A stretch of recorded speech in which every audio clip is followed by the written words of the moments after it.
Right. Are you ready? Yes. Take one. Yes, we're ready. Action. Doing it already.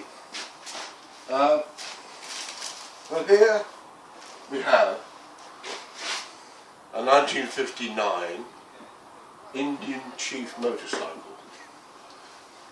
This motorcycle is actually a Royal Enfield Constellation detuned for the American market.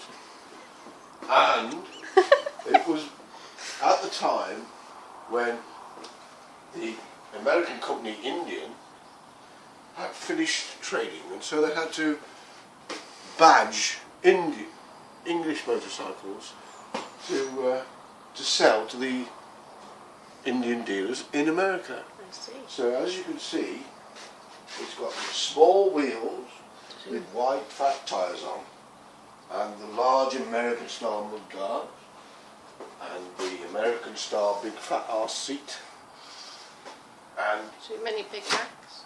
and saying on the front there's the Indian emblem and Indian badges, and also an American speedometer with large diameter.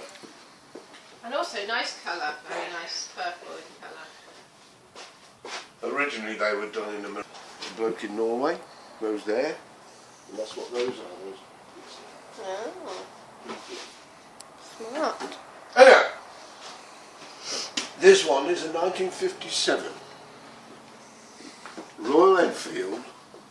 Again, it would have been an Indian trailblazer. Wow. Sent to the States, but for some reason we can't trace any history on it until it arrived back in Britain with a 500cc engine instead of a 700cc engine. Oh.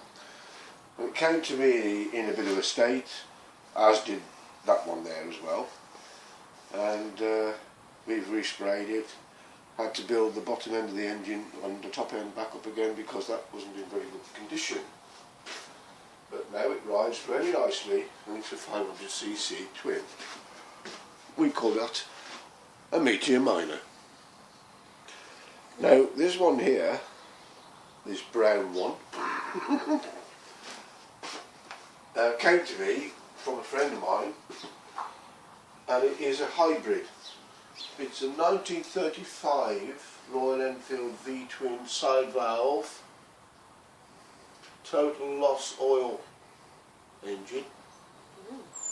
It's 1000cc, and it's fitted into a 1954 Royal Enfield bullet frame. It's been all modernised with electrical bits and pieces from probably an Indian motorcycle, made in India, not an Indian like that, one made in India.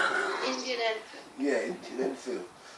And the chap who made it, or put it together, did a very good job of making the modern, or shall we say later, train case and gearbox to a 1935 engine. Oh. Yes. Why? It's KLF. Very good. What do you mean? KLF was a band, a kind of group thing ages ago. They did this silly publicity stunt where they burnt a big load of cash. Really? Set fire to £1 million. It's never really been proved whether it was really £1 million or not, was it? Oh, that's sad, that is. When you think of all the people who could have benefited from that. There you go. This one is a 1949 Scott, which was featured in the magazine Real Classic. And as I'd fancied one for a long time, I swapped a couple of my other bikes for it with a bit of cash. And I haven't ridden it much because it is overcharging on the electrical system. So I'm going to get a new regulator for it. I like how it's got metal rims. But it's a 2-stroke twin, water cooled, and it doesn't have petrol oil, it has petrol and oil in separate tanks. Oh. This one here, I've had this one since it was only 2 years old. It's a 1959 bike, and I've owned it since then. It's been through several rebuilds. And now rides along very nicely, thank you very much. That's a 350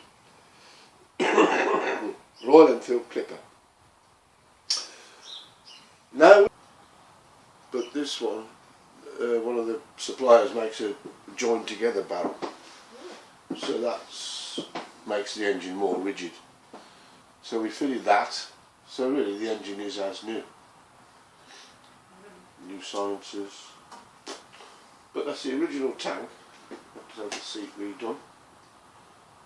But that is the one that everybody in Enfield circles thinks of as the top of the range. Pinnacle.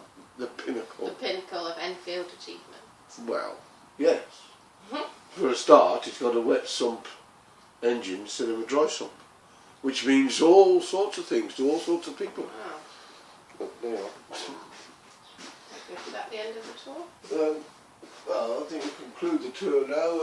Any questions from anyone? Do you have any questions, Mark? Nothing straight to mind. It was all very comprehensive. It was comprehensive. If we think of anything, we